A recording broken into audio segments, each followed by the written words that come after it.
Bonjour du Brésil à tous, c'est un grand plaisir d'être ici aujourd'hui avec vous. Un grand merci au professeur François Soulage pour l'invitation et également pour l'Université Paris 8. Mon exposé d'aujourd'hui se divisera en deux parties. Dans la première partie, je vous parlerai de l'exposition Circuit Alameda, qui a eu lieu au Mexique en 2018 au laboratoire Art Alameda. On va commencer cette première partie par une ouverture du commissaire de l'exposition, Jorge Lafel. Ensuite, je parlerai un peu plus des circuits, des chemins, des possibilités et bien d'autres concepts développés pour cette exposition. Eh bien, dans la deuxième partie, je parlerai d'un travail en particulier, Desertesejo, un environnement virtuel multi-utilisateur réalisé en 1999 et terminé dans l'année 2000. Puis, dans l'année 2014, ce travail passe par une restauration. Mais cela y sera pour la deuxième partie. Allons donc pour l'exposition Circuit Alameda. Bienvenue à tous et on y va.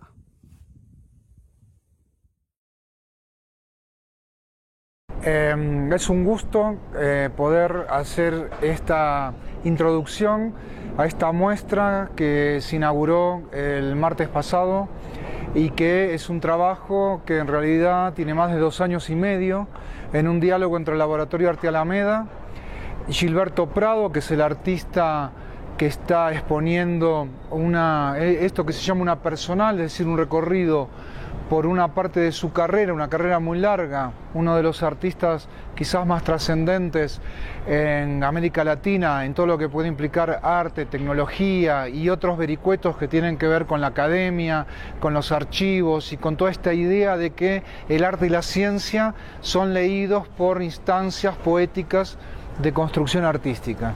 Entonces, a partir de eso hay todo un trabajo que se fue realizando durante el tiempo, en donde la idea original de la directora de este lugar, Tania Edo, fue que le interesaba poner en escena la obra de Gilberto a lo largo del tiempo, a partir de piezas históricas o documentación, y por otro lado, creo que una de las partes más interesantes que tiene esta exposición, que hay varias obras pensadas para el contexto del Laboratorio Arte Alameda, del barrio, del centro, de la Alameda como tal, y hay varias lecturas transversales que tienen que ver con la historia, con el contexto sociológico, natural de lo que es México como país, y a su vez Gilberto trajo una pieza que creo que es una oportunidad única para verla, que es una arqueología de una obra multimedia muy importante que tiene más de 20 años, que se llama Desertesejo, donde juega con la palabra deseo y desierto, y que implica precisamente algo que es poco trabajado hoy en los centros de documentación o en los espacios de arte, que es cómo conservar obras de arte tecnológico, en donde hay implícita un diseño de interfase, programación, lectura no solamente de lo que puede ser un ordenador, sino una de las piezas que en su principio era una interfase activa de navegación multimedia, y hoy se ha convertido en una pieza que se puede utilizar con PlayStation, que se puede utilizar con un casco virtual y que puede trabajar de diferentes maneras con algo que sería un tema central para el Laboratorio Arte Alameda: cómo conservar obras de arte tecnológico que rápidamente se vuelven obsoletas de acuerdo a cómo el mercado va ofreciendo diferentes opciones de hardware y de software. Entonces, a partir de eso hay todo un diálogo que tiene que ver con un artista brasileño que conoce mucho México, y con una historia de las artes y tecnologías que para México también tiene su historia propia muy importante, en donde hay una retrospectiva antológica de un artista como muy importante en relación a este rubro, que también habla mucho con lo que es el INBA, en donde el Instituto Nacional de Bellas Artes le da un lugar a lo que puede ser arte, tecnología, y donde se combina todo un pensamiento biológico con plantas, con diferentes manipulaciones de hardware, de software, de programación, desde lo que puede implicar la electricidad, una prelectura electrónica que quizás hace referencia a la obra de Víctor Grippo y otros artistas que fueron trabajando pioneramente biología y tecnología, hasta trayectos con obras muy sofisticadas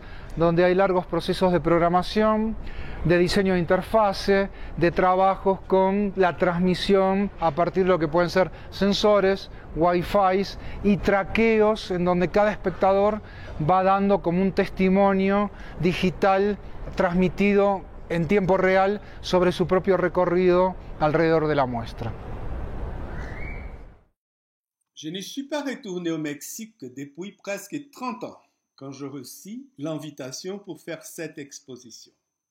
Mais je ne pouvais pas m'empêcher de ressentir son altitude, de saliver de ses poivrons, de me souvenir de ses couleurs, de ses odeurs, de ses pyramides, de la couleur de la peau brûlée, de sa dureté, de ses diamants, de ses mers et de ses desserts. La reprise des contacts a été virtuelle. Visiter la place centrale d'Alameda à Mexico sans se souvenir de l'avoir déjà parcourue. En ce moment-là, via Google, lors d'une lecture aérienne de la région. Je me suis perdu dans ces chemins et ces souvenirs, déjà flous et brumeux. Cela a duré 3 mois, il y a de ça presque 30 ans. Je retourne à la place. Vidano, comme si tout d'un coup, de la figure aérienne inerte apparaissait un flux, des passants, des histoires, des chants, des bagarres, des caresses, de feux de joie. Las Catrinas, Fridas, du soleil et des saveurs. À cette distance, un dessin a vu le jour, des lignes et des nœuds, ces fontaines circulaires comme des nœuds, ces arbres et ces sentiers comme des chemins de liaison, une connexion comme un circuit électronique, se révélant tel un diagramme latent. Des hauts, on voit les arbres et non plus le peuple, c'est comme on appelle Alameda, Alamos en français, déjà accepté aujourd'hui comme boulevard, l'essence actuelle des allées bordées d'arbres, même sur la place dite Alameda. Ils ont été remplacés par des saules et des frênes tout aussi feuilleux et de ces fontaines.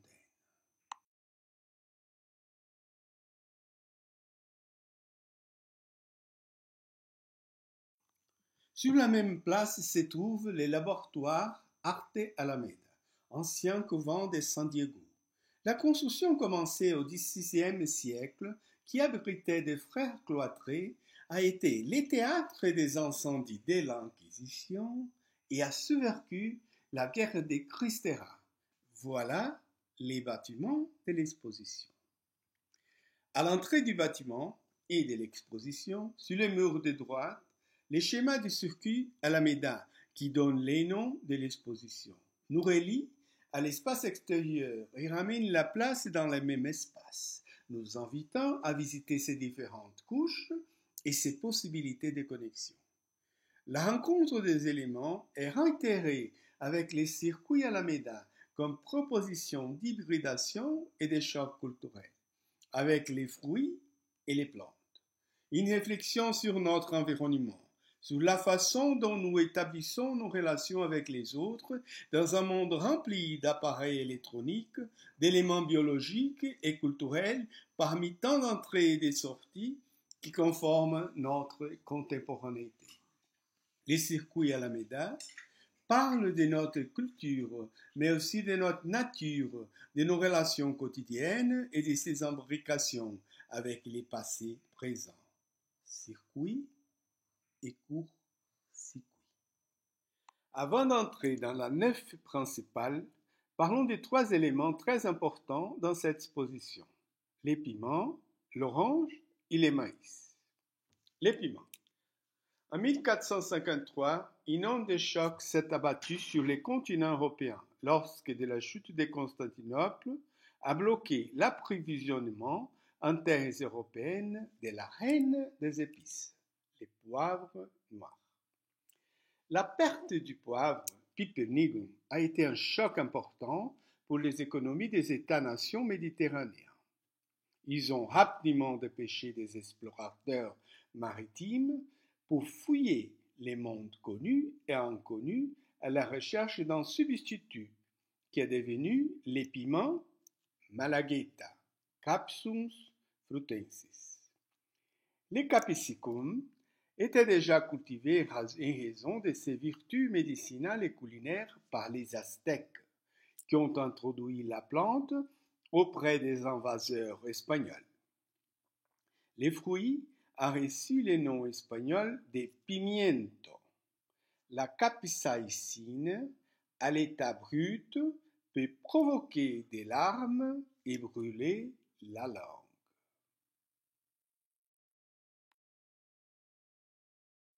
L'orange, Citrus sinensis, trouve son origine en Chine et en Asie du Sud-Ouest, où elle était un symbole de fécondité.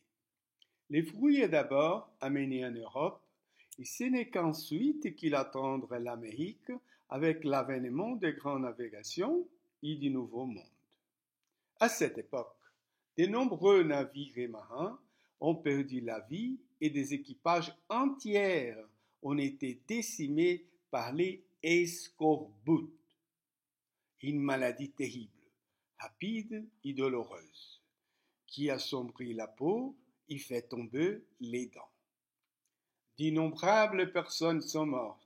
Il n'a pas été possible de poursuivre les grandes navigations qui, grâce à la découverte que les agrumes ont, en quelque sorte, empêché et libéré les gens de la maladie de l'explorateur.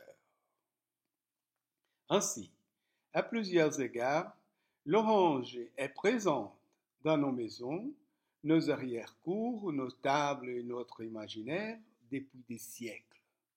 Et bien souvent, nous ne réalisons plus à quel point elle est parfaitement acclimatée, incorporée et hybridée dans de nouvelles souches locales. Les maïs. La première plantation de maïs a vu sa culture, selon de nombreuses sources, commencer dans l'ouest du Mexique. Les champs de maïs se seront entendus dans la vallée de Tehuacán, le long des côtes du Golfe et du Pacifique, du nord au sud-ouest des États-Unis et jusqu'aux hautes terres d'Amérique du Sud. Les Mexicains l'appelaient Cintli, par respect pour les dieux du maïs. Les indigènes cubains l'appelaient maïs. Pour les Européens, il s'agissait au départ d'une céréale comme une autre, appelée Tussicum frumentum, polenta, orge latine. Mais c'est le botaniste Carlos Linneo qui a eu une idée de son potentiel. Il changea sa classification originale de 1536 pour Zéa, symbole de la vie, maïs, notre mère. La constitution physique de l'épi des maïs représente un inconvénient biologique. Il ne se réensémence pas naturellement. Pour cultiver les maïs dès l'année suivante, quelqu'un, quelque part, doit prendre les grains, les conserver jusqu'au moment de la plantation, puis les planter physiquement dans un trou dans le sol. Cette interdépendance entre l'homme et la plante a été fondamentale dans l'histoire du maïs et dans la façon dont les hommes ont appris à tirer les meilleurs parties de cette nourriture. En entrant, à côté du circuit imprimé sur les murs, le visiteur aura accès à un collier capteur à portée qui capturera son parcours comme circuit personnel.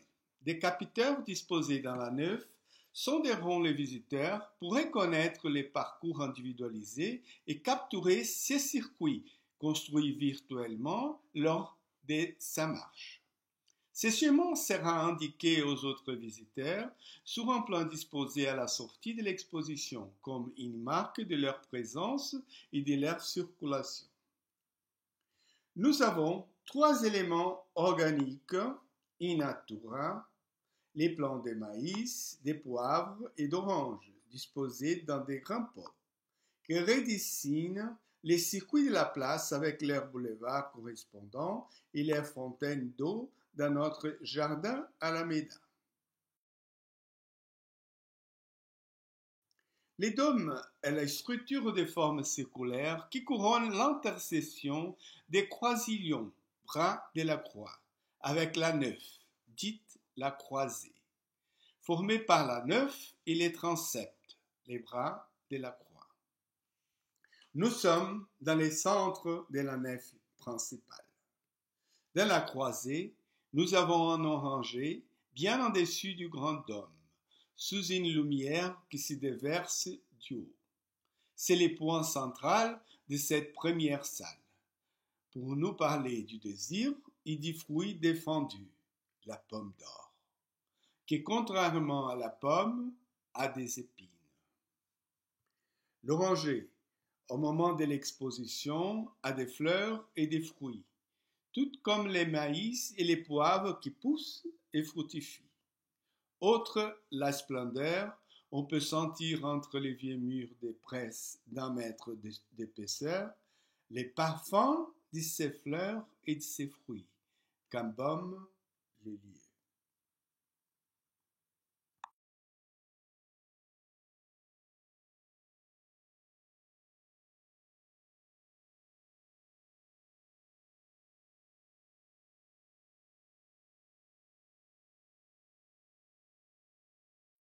Sous les vases de l'orangère en fleurs, nous avons un grand tapis de couleur bleu céleste, un tapis qui a été tissé par des femmes, des prisonniers au Brésil.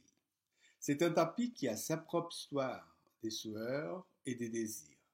Céleste, foulé ici sur la terre et illuminé par la voûte centrale. Les ciels en haut, au loin, et les ciels en bas, célestes et battus, qui accumulent dans ses franges la terre et la poussière de ceux qui viennent des rues et ceux qui y marchent.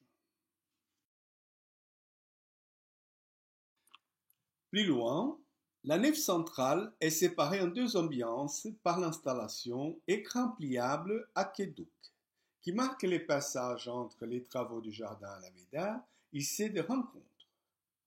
La cloison marque la division entre la nef et l'abside, où l'autel est généralement placé.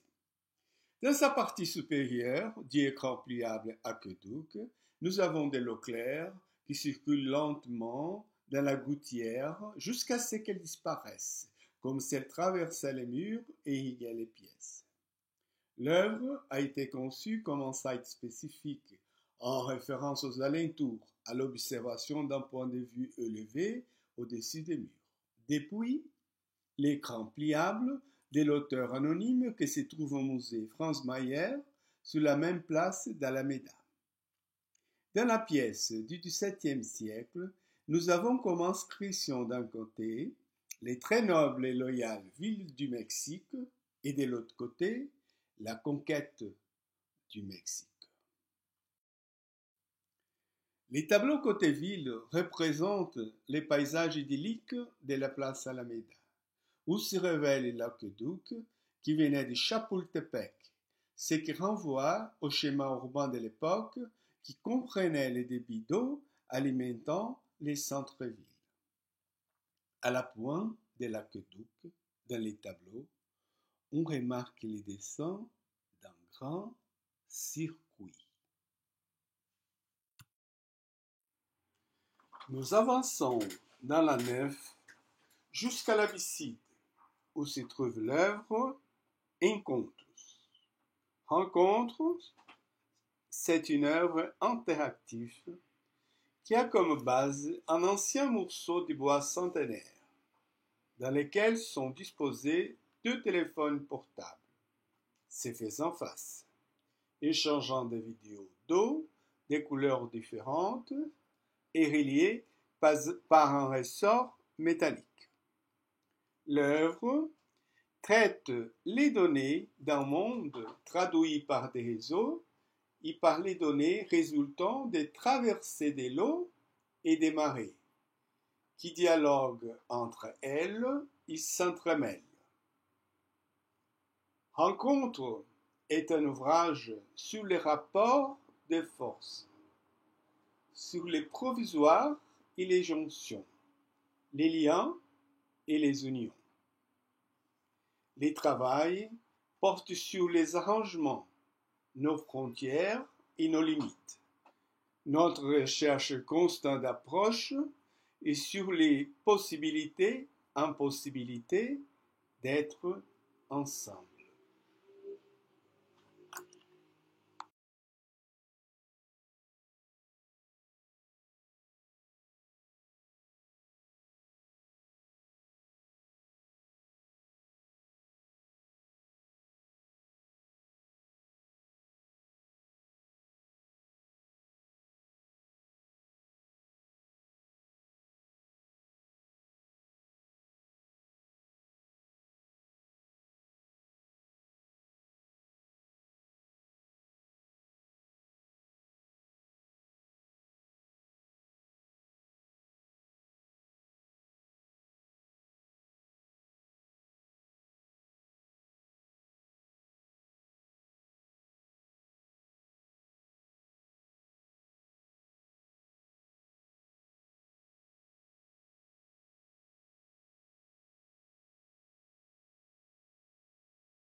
Dans les transepts, au niveau des trois sillons, en allant vers la droite, dans la Capilla de Dolores, chapelle des douleurs, les visiteurs trouveront une grande structure métallique triangulaire, avec des piments, du maïs et des oranges, reliés par des câbles électriques générant de l'énergie pour une boîte à choc.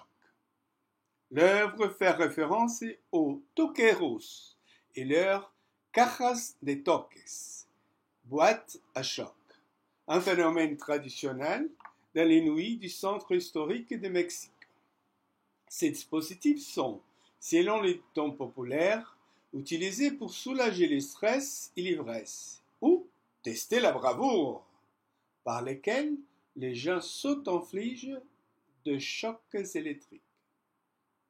La boîte en acrylique transparent contient les circuits de la place Alameda imprimés sur la carte électronique pour être alimentés par l'énergie générée par les fruits, reliés par des câbles et des électrodes. Les éléments imprégnés d'histoire et de culture sont ici associés pour nous rappeler les chocs culturels et les processus de la colonisation.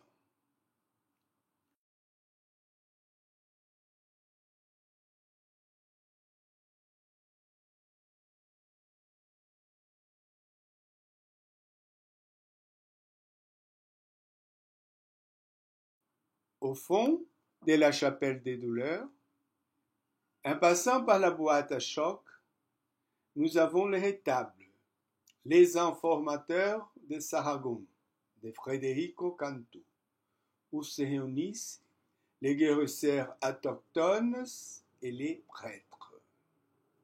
Circuit et court-circuit. Dans les transepts, au niveau des trois sillons, en allant vers la gauche.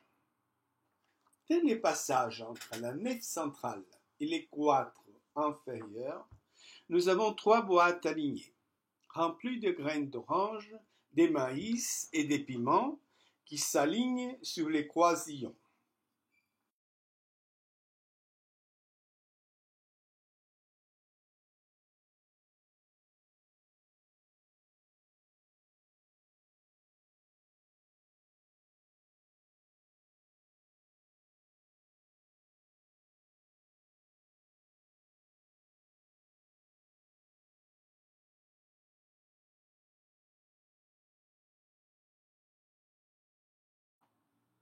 En entrant dans les cloîtres, nous avons trois boîtes, une avec des couteaux de part en part, une autre avec des clous plantés et une autre en acrylique transparent avec l'inscription des mots qui regarde qui s'y répète, il s'y mêle. Les œuvres remontent aux souvenirs de la colonisation, aux vestiges des tortures, des pénitences et des péchés, et au regard sur l'autre. La boîte du magicien ramène, comme en provenance d'une fouille archéologique, des couteaux rouillés, coincés dans un éventuel corps piégé dans l'espace des tortures.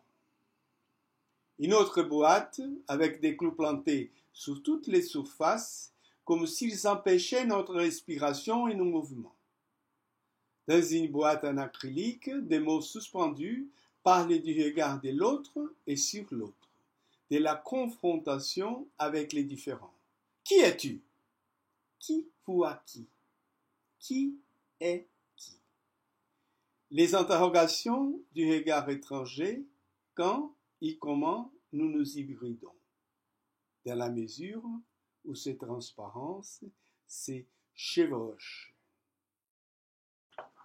Travaillant directement sur les murs latéraux du cloître inférieur, nous avons une série de sérigraphies intitulée « D'après le tourisme vient le colonialisme ». Ce sont, dans la couche de base, des images qui montrent les Amérindiens à travers les yeux des colons. Ces images sont mélangées à d'autres, plus contemporaines, illustrant l'hybridation que nous avons dans notre histoire et notre culture.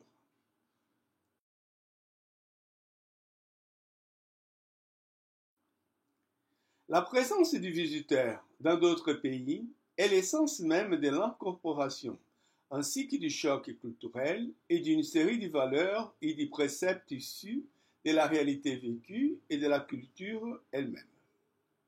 Les empreintes de la période post-découverte et celles plus récentes évoquent la confrontation avec la différence des points de vue, incorporée dans les fantasmes, les désirs et les projections du lieu inconnu.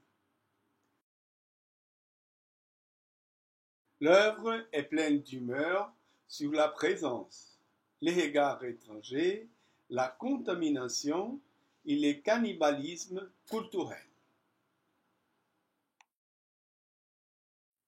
La pièce qui occupe la plus grande partie du cloître inférieur est Desertesejo, qui propose aux visiteurs de parcourir un circuit dans un environnement virtuel interactif multi-utilisateur.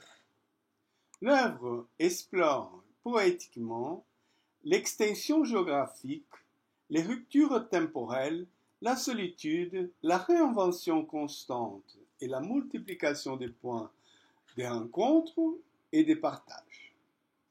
La navigation à travers ces espaces oniriques met notre visiteur voyageur, construisant en perspective du regard partagé ses propres circuits virtuels. Je vais parler davantage de cette œuvre, Desertesejo, dans la deuxième partie de cette communication.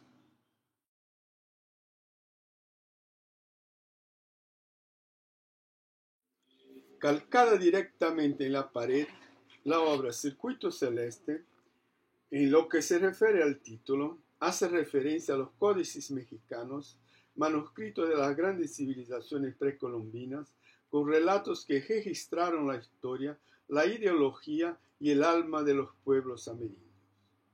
Uno de estos códices fue transcrito para los colonizadores bajo el título Los templos del cielo y de la oscuridad, oráculos y liturgia. Aquí modificamos el templo por tiempo en el antiguo convento de San Diego, actual Laboratorio Arte Alameda, ante el cual se instaló el aparejo de la Iglesia Católica y su quemadero. La obra Circuito Celeste es un mapa del desplazamiento de las estrellas en el tiempo, considerando la fecha del quemadero de la Inquisición 1596 a 1771, que era realizado frente al edificio, y la fecha actual de la exposición Circuito Alameda 2018. Al lado del circuito celeste tenemos una caja con una regla del tiempo, sumergida en agua, que representa la distancia que las estrellas recorrieron en el periodo 1596-2018. Una medida. Esta regla fue utilizada para producir la obra Circuito Celeste como medida de desplazamiento de las estrellas en el tiempo, una escala.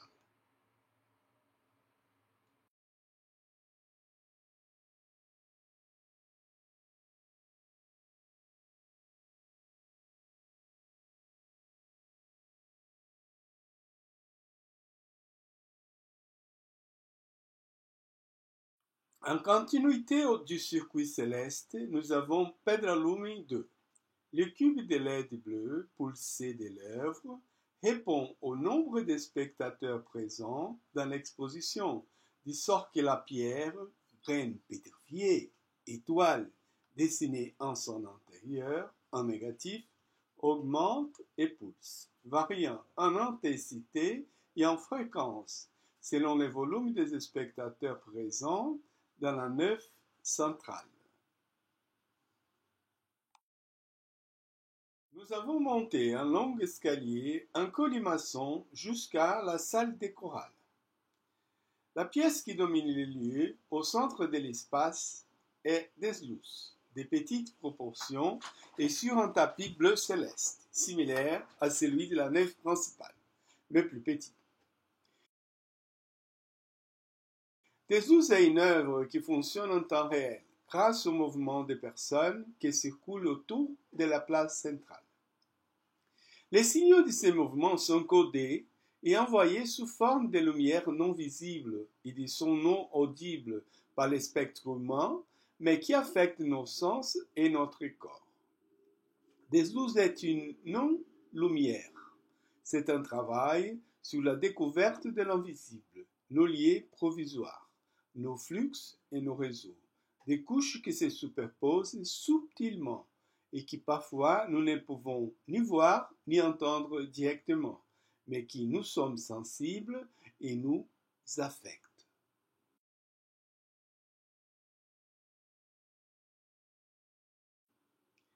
Les deux tapis, les plus grands avec l'oranger dans la croisée et les plus petits avec Deslus dans la salle des chorales, sont alignés sur un autre axe qui traverse le milieu de la nef centrale et qui monte en direction de la salle des chorales.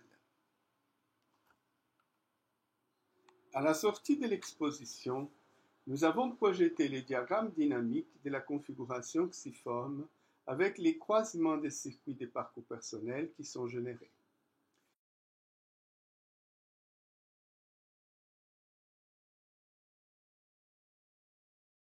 Cette dynamique des mouvements représente la performance d'un espace en temps réel d'autres visiteurs de la nef principale.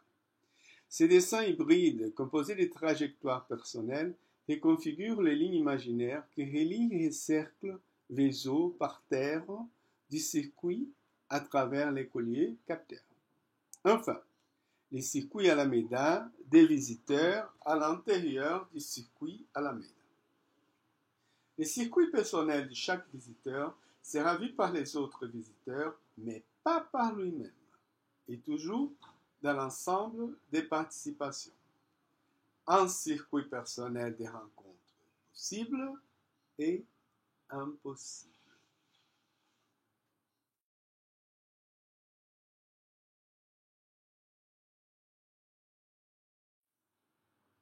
Sur cette projection, nous avons actuellement des boîtes contenant des bombes à graines, d'oranges, de maïs et des piments, germains, confectionnés artisanalement avec de la terre et de l'argile et des sacs en papier à importer.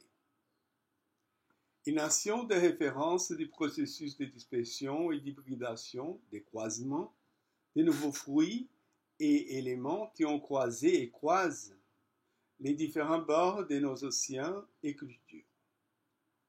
Ici, le visiteur le souhaite, il peut ramasser quelques bombes à graines dans les sacs en papier et les importait pour les disperser dans les terrains vagues, les rues, les jardins, en s'aimant sur son propre chemin de retour, comme une continuité du processus de dispersion. Sí, sí, sí, es la cámara de lectura. Antes la utilizábamos una WhatsApp con una computadora común y ahí, ahora adentro hay un update de los máquinas, con la cámara de update. Una tecnología.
Allons donc pour la deuxième partie de notre présentation avec l'œuvre Desertesege. Le projet artistique Desertesege a été sélectionné pour être développé en 1999 dans le cadre du programme Rumos Itaú Culturel Nouvelles Médias. Proposé comme un lieu virtuel 3D multi-utilisateur, Desertesege offre une expérience interactive avec la présence simultanée de plusieurs participants. À l'époque, jusqu'à 50 participants.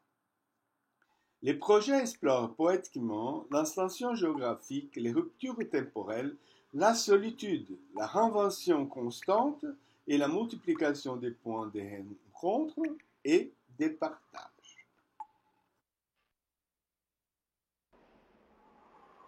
En entrant dans l'environnement virtuel, les voyageurs trouvent une grotte dont les pierres du plafond tombent lentement. Chacune d'entre elles est cliquable. Après avoir cliqué, le voyageur est transporté dans un nouvel environnement dans lequel il porte cette pierre. Il peut ensuite la déposer dans l'un des monticules à Païcheta présentes dans les différents espaces.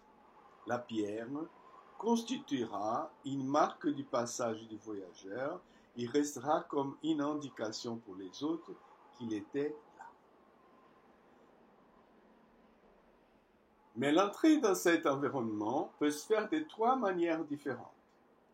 En cliquant sur une pierre dans la grotte, le voyageur peut être transporté comme un jaguar, un serpent ou un aigle. C'est-à-dire qu'il pourra marcher, ramper ou voler au-dessus de l'environnement comme dans un rêve chamanique. mais il ne saura pas à l'avance quelle forme il prendra dans ces nouveaux espaces. Les environnements sont composés des paysages, des fragments, des souvenirs et des rêves, étant navigables dans des parcours distants qui se croisent et s'alternent, qui s'entrecroisent et s'y composent en plusieurs parcours oniriques.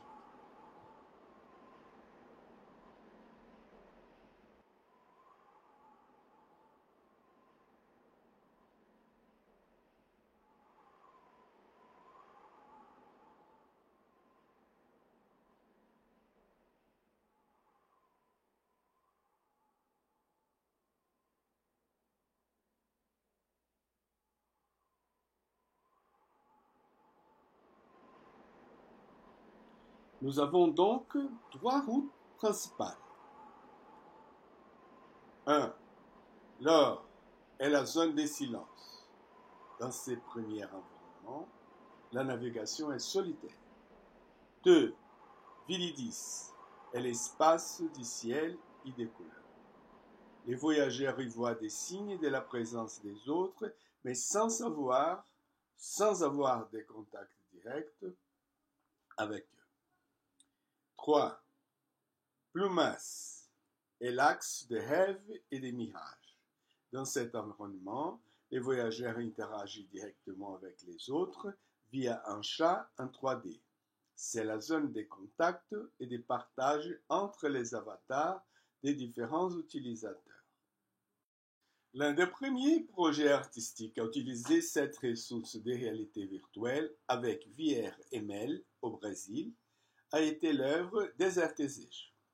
En 2000, l'œuvre a également apporté des innovations en termes d'utilisation de la technologie disponible. Les environnements virtuels tournaient sur des ordinateurs personnels avec un bon niveau de qualité graphique, nécessaire à la création d'un visuel onirique dans les cas. Les premiers environnements, or, étaient particulièrement grands pour les standards de l'époque, mais fonctionnaient à bonne vitesse sur des ordinateurs personnels et standards, non pas dans une application spécifique, comme le faisaient les principaux jeux vidéo de l'époque, mais dans un plugin des navigateurs, c'est-à-dire directement dans l'application de navigation Internet. Et la caractéristique multi-utilisateur du troisième environnement, Plumas, avec des utilisateurs de n'importe quelle partie de la planète, représentés par des avatars et capables de communiquer par chat textuel, a précédé de 3 ans une application très populaire qui utilisait une technologie similaire via les navigateurs, les Second Life des Learning Lab. Desertesej a reçu la mention spéciale du 9e prix Möbius international des multimédia en Beijing, Chine, en 2001, et a participé à plusieurs d'autres expositions, dont la 25e Biennale de São Paulo en 2002. En 2014, Desertesej a été sélectionné pour participer à l'exposition Singularité Annotation à l'Itaú Cultural. Cependant, développé en 1999-2000 à l'aide d'un plugin spécifique pour les chats en 3D, le travail ne pouvait plus être présenté. Les plugins utilisés 14 ans plus tôt ne fonctionnaient plus. Il était devenu obsolète dans les navigateurs les plus récents. Comment revoir tout cela en ce moment précis et avec d'autres outils et possibilités? Comment placer les spectateurs dans cet environnement onirique?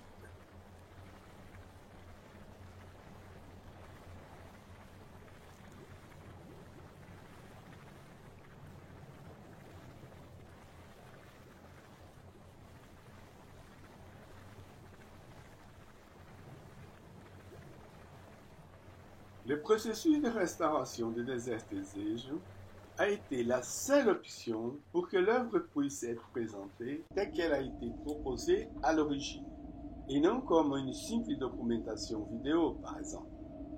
Le travail de restauration a été intense, car il a fallu remodeler en 3D tous les environnements de l'œuvre, recréer les textures, les sons et les lumières, reconstruire les avatars, etc.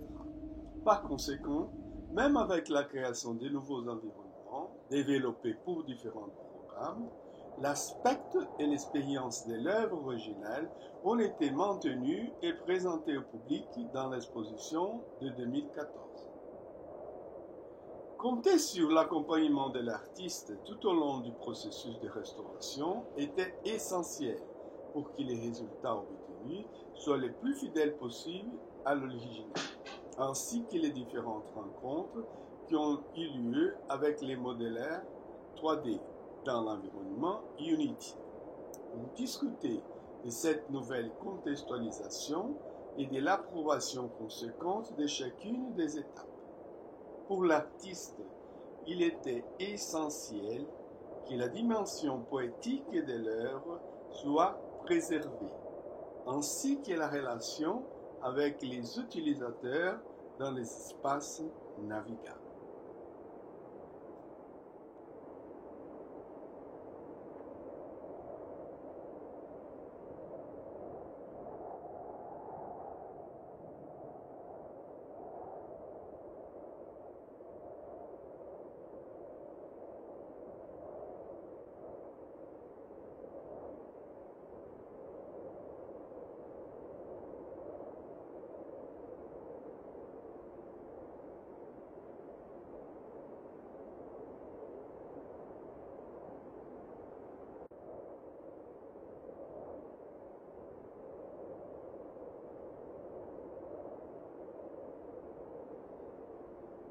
Il convient de noter que la restauration d'une œuvre d'art, et dans ce cas-là, l'art numérique, est bien plus que la reconstruction d'environnement.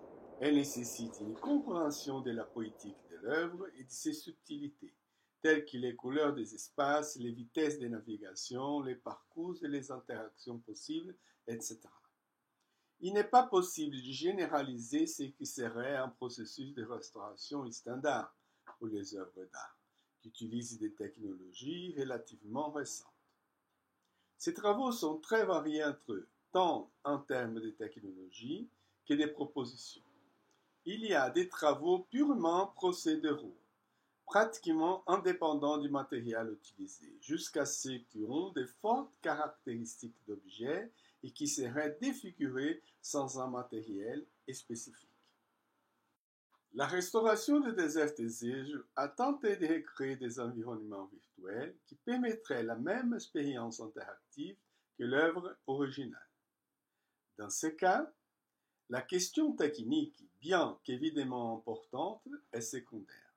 Quelle importance si Desert Exige est développé par un plugin VRML ou un moteur de jeu comme Unity 3D? Bien plus important, ce qui devrait nécessairement guider tout processus de restauration d'œuvres technologiques numériques, c'est la poétique. C'est ce qui compte vraiment. Merci à tous pour votre attention et je vous invite à télécharger ces deux livres, Art télématique et Circuit Alameda. Vous pouvez le faire via les QR codes présentés ici. Un grand plaisir d'être ici avec vous et je vous souhaite à tous une très bonne journée. Merci beaucoup.